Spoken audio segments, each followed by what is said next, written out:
Hello everyone. I hope you enjoy listening to the story. I, Olivia Carter, 32 years old. They told me to stay home and babysit my disabled sister-in-law, but the moment the door closed, she stood up and said, "Good. Now we can finally take everything back." I stood there for a full 5 seconds, my hand still frozen on the doorknob. My heart beat loud enough to drown out every rational thought. Lena had not just stood up. She had moved with precision, steady, controlled, nothing like the fragile, trembling woman I had been ordered to care for every day for the past 6 months. Her wheelchair sat behind her like a discarded prop. She rolled her shoulders once, like someone waking up from a long performance, then looked straight at me. Really looked. It was the first time I had ever seen her eyes without that distant, helpless glaze. "You can close the door," she said calmly. "They installed cameras in the living room, but not here." That was the moment something inside me cracked. Or maybe it finally aligned. Because for weeks, something had felt wrong. Too many small details that did not add up. The way Lena never met my eyes when her mother spoke for her. The way my husband avoided any conversation about medical bills. The way I had been slowly pushed out of every financial decision in my own house. I told myself I was overthinking, that this was what marriage required.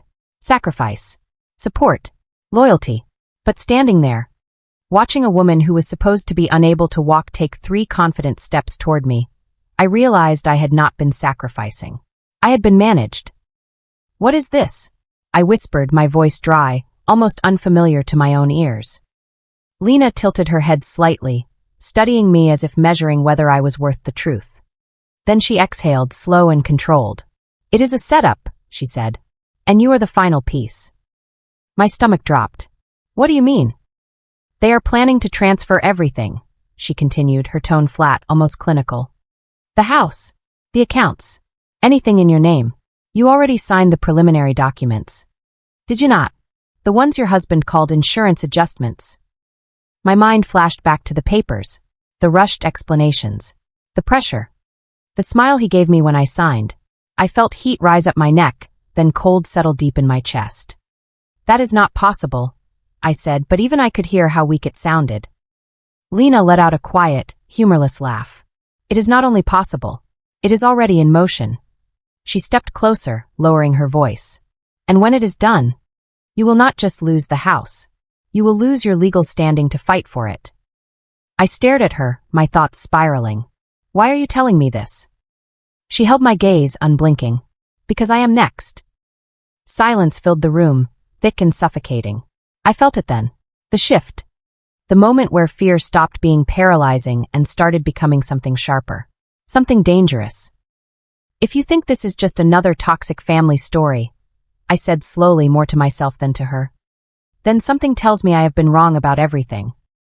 I did not sit down. I did not cry. I did not ask for comfort. I stood there, staring at Lena, trying to connect the woman in front of me with the one I had been spoon-feeding soup to just hours earlier. My hands were still shaking, but my mind was already racing ahead, picking apart every conversation. Every document, every strange silence that I had ignored because I trusted the wrong people. "Start from the beginning," I said, forcing my voice to stay steady. "All of it." Lena nodded once, as if she had been waiting for that exact moment. She walked past me, not bothering with the wheelchair, and pulled open a drawer in the kitchen. From the back, she took out a thin folder, worn at the edges, and slid it across the table. "I was not always like this," she said quietly. 2 years ago, I was running my own design firm. I had full control of my inheritance. Then I got into a minor accident. Nothing serious, but they saw an opportunity. I opened the folder. Medical reports. Prescriptions. Signatures that looked familiar, but not quite right. "These are fake," I said. "Not entirely," she replied. "They exaggerated everything. Paid the right doctors. Declared me unfit to manage my own finances. Temporary guardianship. That was step 1. Her eyes hardened. Step 2 was isolation. They moved me back into this house. Took over my accounts. Limited who I could see. And then they needed a caretaker. Someone trustworthy. Someone easy to control." My stomach twisted. "Me?" She gave a small nod. "You were perfect. You already trusted them. You already loved him." She did not say my husband's name. She did not need to. I leaned against the counter, gripping the edge so hard my knuckles turned white. So everything, the job loss, the pressure to stay home. Engineered, she said. They needed you dependent. If you have no independent income, no separate financial identity, it becomes much easier to move assets without raising suspicion. She paused, watching my reaction carefully. You have been signing documents, have you not? I thought about the late nights. The stack of papers placed in front of me with rushed explanations. Just standard adjustments, he had said. Trust me. I let out a slow breath. I signed everything. Exactly what they wanted. Lena tapped the folder. But they made a mistake. I looked up. What mistake? They assumed I would stay quiet forever. For the first time, there was something else in her expression. Not fear. Not weakness. Something sharper. Controlled anger. I started recording everything, she continued. Every conversation. Every financial transfer. Every time they discussed their plans while thinking I was too broken to understand. She reached into her pocket and pulled out a small device. And what they are planning now, it is bigger than just taking your house. A cold weight settled in my chest. How much bigger? They are consolidating assets, she said. Yours. Mine. Anything they can access. Then they move everything under a corporate structure controlled by your husband. Once that is done legally, we become irrelevant. She met my eyes again. You lose your house. I lose my inheritance. And we both lose the ability to fight back. The room felt smaller. The air heavier. I forced myself to think, to stay present. Why now? I asked. Why tell me today? Because they are accelerating, she said. There is a final document. The one that completes the transfer. They plan to have you sign it within the next 48 hours. My pulse spiked. And if I refuse? She gave me a look that said she had already considered that scenario. They will not give you the option. They will pressure you, manipulate you, or find a way to sign on your behalf. Her voice dropped slightly. They already have enough of your signature samples. For a moment, fear tried to take over again. The instinct to run, to confront, to break down. But something else pushed through it. Something colder, more focused. I straightened slowly, letting go of the counter. Then we do not refuse, I said. Lena raised an eyebrow. What? We let them think they are winning, I continued, my voice steadier now. We let them push forward. We let them bring everything out into the open. I felt it click into place as I spoke. And then we take it all back. There was a brief silence. Then slowly Lena smiled. Not wide, not warm, but sharp. I was hoping you would say that. I walked to the table and looked down at the documents again, but this time I was not overwhelmed. I was studying them, mapping them. We need leverage, I said. Proof that cannot be denied. And we need timing. We cannot act too early. I already have most of the proof, Lena replied. Financial records, recorded conversations, evidence of fraud. But it is not enough to destroy them publicly. Not yet. Then we build the rest, I said. We give them exactly what they want. I picked up one of the papers, running my fingers over the signature line. They want me to sign the final document. Fine. I will sign it. Lena watched me closely. You are sure about that? I met her gaze, calm now in a way I had never felt before. Yes, but not the way they expect. She leaned forward slightly. Explain. I allowed myself a small, controlled smile. If they think I am still the same person who blindly trusted them, then they are already 2 steps behind. I tapped the paper once. We just need to make sure that when everything collapses, it happens all at once. Lena let out a quiet breath, almost like relief. One night, she said softly. I nodded. One night. The next morning, I woke up before sunrise, not because I had to, but because my mind refused to slow down. Every sound in the house felt sharper. Every step carried weight. I moved quietly through the kitchen, preparing breakfast the way I always did, measuring coffee, slicing fruit, playing the role they had assigned to me so perfectly that even I almost believed it. Almost. Lena stayed in her room, back in the wheelchair, her body slack again, her eyes distant whenever anyone passed by. If I had not seen the truth myself, I would have believed it too. That was the terrifying part. They had built a lie so convincing it had rewritten reality inside this house. By 8, the performance began. My husband walked in first, checking his phone, barely acknowledging me. His mother followed, her eyes scanning the room like she was inspecting a servant's work. "Did she take her medication?" she asked, nodding toward Lena without even looking at her. I answered softly, keeping my tone obedient. "Yes." It felt almost surreal how easily the lie slipped back into place. But now I was aware of every detail. The way he avoided eye contact when finances came up. The way she lingered near documents, always controlling what I saw and what I did not. I noticed everything. Later that afternoon, the first move came. He approached me with that familiar calm smile, the one I used to trust without question. "We just need to finalize a few things," he said, placing a folder in front of me. "It is routine, just cleaning up some ownership structures." My fingers brushed the edge of the paper, and for a split second, anger surged through me. But I swallowed it. I nodded. I smiled. "Of course," I said. Inside, I could hear Lena's voice echoing. "Let them think they are winning." I took the pen. I read just enough to confirm what I already knew. Asset consolidation. Transfer authority. It was all there, hidden behind clean language and legal phrasing. I signed. Slowly, deliberately, my name flowing across the page exactly the way they expected. He exhaled in relief, almost imperceptible, but I caught it. That tiny release told me everything. He thought it was done. He thought I had just handed him everything. That night, Lena did not speak until the house fell silent. When she finally stepped out of the room, she moved faster this time, sharper, more focused. "They are pushing faster than expected," she whispered. "That document was the trigger." I nodded. "Then we do not wait," I said. "We finish this." The next 2 days blurred into a quiet storm. On the surface, nothing changed. I cooked. I cleaned. I nodded when spoken to. But behind that mask, everything was moving. Lena contacted her lawyer through a secure line she had hidden months ago. I gathered every piece of financial access I still had, every password, every record. We cross-checked timelines, matched signatures, built the chain of evidence so tight it could not be broken. Every lie they had told, every illegal move they had made, it all connected. Then came the invitation. A family dinner. Formal. Celebratory. His mother announced it with that same smug tone she used whenever she believed she had secured control. "We have good news to share," she said, glancing at my husband with satisfaction. "It is time the family recognizes the new structure." I felt my chest tighten, but not with fear. With anticipation. This was it. The night they would declare victory. The night we would take everything back. The house was filled with people by evening. Extended family. Close friends. People who had always believed the version of events they were fed. I stood near the table, watching them laugh, watching them praise him, watching them treat me like I was already invisible.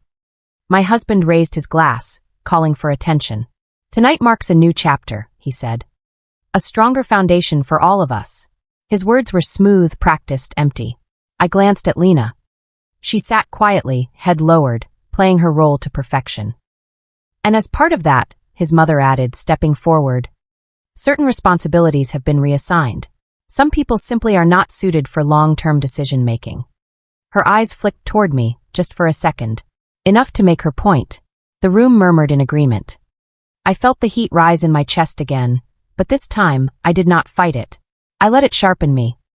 He turned toward me, holding out a document. "We just need one final confirmation," he said.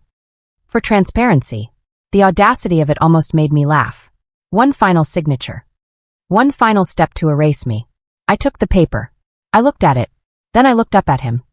And for the first time, I did not hide anything in my expression. "Are you sure about this?"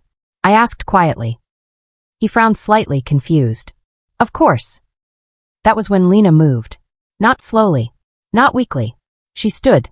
Fully. Calmly. The chair behind her rolled back with a soft scrape that cut through the room like a blade. Every head turned. Every voice stopped. She took one step forward, then another, her posture straight, her gaze steady. "I think we are done pretending," she said. Silence fell, heavy and absolute. His mother's face drained of color. My husband's hand froze mid-motion. For a moment, no one spoke. No one moved. And then I placed the document back on the table, untouched, and smiled just enough for them to understand. Everything was about to collapse. The silence did not break all at once. It cracked. Slowly, unevenly. Like something fragile collapsing under pressure it could no longer hold. My husband was the first to react, his voice sharp, defensive, almost panicked. "What is this supposed to mean?" he demanded. Stepping toward Lena, as if proximity alone could force her back into the role he had built for her. But she did not flinch. She did not hesitate. She kept walking, each step measured, deliberate, until she stood at the center of the room where everyone could see her clearly, undeniably standing. "You really should have checked the cameras more carefully," she said, her tone calm, almost conversational. "You disabled the ones in the hallway during your private discussions, remember?" She reached into her pocket and placed a small device on the table. A simple click, and the room filled with his voice. Clear, confident, cruel. "Once she signs the final transfer, it is done. The house, the accounts. Everything consolidates under my control. She will not even realize until it is too late." A ripple moved through the crowd. Confusion first, then disbelief, then something darker. My husband lunged forward, trying to grab the device, but Lena was faster. She pulled it back, her eyes locking onto his with a calm that felt almost surgical. "Do not," she said quietly. "You have already said enough." His mother stepped in then, her composure cracking into something frantic. "This is ridiculous," she snapped, her voice rising. "You are sick. You are confused. You have always been unstable." She turned to the guests, forcing a strained smile. "Please ignore this. She does not understand what she is saying." "Actually," I said, finally stepping forward, my voice cutting clean through hers, "she understands perfectly." Every eye turned to me. For months, I had been background noise. Invisible. Manageable. Now, I felt every gaze settle on me with a weight that no longer intimidated me. It fueled me. I walked to the table and placed a second folder beside Lena's device. Thicker. Organized. Precise. "We documented everything," I continued. "Every transfer. Every forged authorization. Every falsified medical report used to declare her unfit." My husband's face shifted, the confidence draining out of it in real time. "You are overreacting," he said quickly, his tone softening as he tried to regain control. "This is all a misunderstanding. We were just trying to protect the family." "Protect?" Lena let out a quiet laugh, sharp and humorless. "You isolated me, controlled my finances, and planned to erase her legal rights entirely. That is not protection. That is fraud." The word hung in the air, heavy and undeniable. I watched it land on every face in the room, watched the shift from curiosity to alarm. That was the moment they realized this was not a private family disagreement. This was something that could not be hidden. The door opened behind us. No one had heard the knock. Two people stepped inside. A man in a tailored suit, calm, composed, carrying a briefcase. Behind him, another figure, equally controlled, scanning the room with quiet authority. My husband froze. His mother's hand gripped the back of a chair so tightly her knuckles turned white. "My apologies for the interruption," the man said, his voice steady, professional. "I believe we are expected." Lena nodded once. "Right on time." The room shifted again. This time, the tension sharpened into something colder. The man stepped forward, placing his briefcase on the table and opening it with a soft click that echoed louder than it should have. He pulled out documents neatly organized and set them beside ours. "We represent both parties in this matter," he said. "And based on the evidence collected, there is sufficient cause to initiate immediate legal action regarding financial fraud, coercion, and unlawful asset transfer." My husband shook his head, stepping back as if distance could undo what was happening. "No," he said under his breath. "No, this is not real." "It is very real," I replied, my voice steady, almost detached now. "And it is happening exactly the way you planned it, just not for you." His mother tried one last time, her voice breaking as she reached for me. "You do not have to do this," she said, desperation replacing arrogance. "We can fix this. We can talk." I looked at her hand, then at her face. The same face that had watched me shrink day by day and said nothing. The same voice that had called me replaceable. I stepped back just enough to make the distance clear. "You already did enough talking," I said quietly. The man in the suit continued, unfazed. "Effective immediately. All accounts associated with the disputed assets will be frozen pending investigation. Any attempt to move funds will be considered obstruction. He paused, then added, "Additionally, formal complaints have been filed regarding the falsification of medical records. That carries significant legal consequences." The room erupted then, voices overlapping, questions, accusations, panic rising in layers. My husband tried to speak, to regain control, but no one was listening to him anymore. His authority had collapsed the moment the truth entered the room. And in the middle of it all, Lena and I stood still. Watching. Waiting. Because this was not chaos. This was the collapse we built. And it was only just beginning. The noise did not fade quickly. It dragged on, sharp and chaotic, like a storm that refused to pass. Voices rose, collided, broke apart. Accusations flew in every direction, but none of them mattered anymore. The structure that had held their power together was already gone. I could see it in the way my husband stood there, his shoulders tense, his eyes darting, searching for control that no longer existed. He opened his mouth more than once, trying to speak, trying to explain, but every word died before it reached anyone who still cared to listen. I stepped back, giving the room space to unravel without me. For the first time in months, I was not reacting. I was not defending. I was not trying to be understood. I was simply watching the consequences take shape. Lena stood beside me, calm, steady, her presence no longer hidden behind weakness. There was something almost quiet about the way we stood there, like the center of a storm that had finally reached its peak. The man in the suit continued speaking, his voice cutting through the chaos with clinical precision, outlining next steps, legal procedures, consequences that could not be negotiated away. Words like investigation, liability, and criminal exposure settled over the room like a weight no one could lift. My husband's face lost all color. His mother's earlier confidence had dissolved completely, replaced by something raw and desperate. She tried to reach out again, not with authority this time, but with fear. "This is too much," she said, her voice trembling. "You are destroying everything." I met her eyes, steady, unshaken. "No, iraplia quietly. You did that." The truth did not need to be louder than that. It did not need to be dramatic. It only needed to exist. And now it did. Within minutes, the room began to empty. Guests who had arrived expecting celebration left in silence, avoiding eye contact, carrying whispers with them like something contagious. The illusion of a perfect family, of control, of superiority, collapsed piece by piece as they walked out the door. What remained was not power. It was exposure. By the time the last voice faded, the house felt different. Not lighter. Not yet. But clearer. Like something toxic had finally been named. In the days that followed, everything moved exactly as it should. Accounts were frozen. Documents were reviewed. Every false step they had taken surfaced, one after another, until there was nothing left to hide behind. My husband lost access first. Then control. Then any illusion that he could recover what he had tried to take. His mother's influence disappeared just as quickly, her authority meaningless once the truth stripped it bare. As for me, I did not celebrate. Not loudly. Not publicly.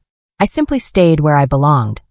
In a house that had always been mine, even when they tried to convince me otherwise. Lena reclaimed what was hers as well, not with anger, but with certainty. They had called me a burden, a caretaker, a temporary presence in a life they believed they owned. But in the end, they misunderstood one thing that cost them everything. I was never powerless. I was just waiting for the moment when the truth would be enough.